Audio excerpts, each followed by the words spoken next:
Yung anak mong nagsusulat. Pero kasama pati dila. Paano yun? Paano magsulat? Patingin. Medyo nahihirapan ako kasi yung sa kanya. Sulat ka na. Tingin ko nga. May nag-i-stop sa buhay. Mahirap. Oo, di ba? Hindi sa mahirap.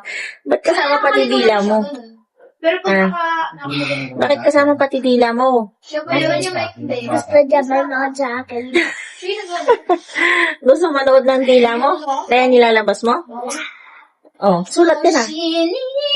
Sulat ka na. Taga-baba daw yung Ken. Si ano eh, yung kalaro ni Ken. Oh, di ba?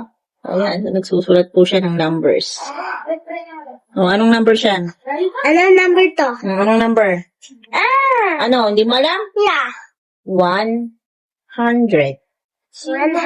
100. Oh, dali na. Bakit? Nalay na nakaraan. Oh, kasama talaga yung dila sa pagsusulat. Hindi na nakaraan. Wala ka. Kasama talaga sa yung dila. Pag isang 0 tsaka 1. Ano yan? 10. Very good. Galing daw. Anong number to?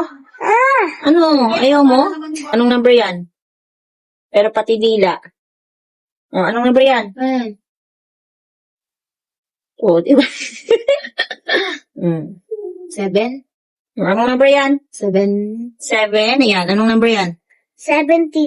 73. 73. Very good.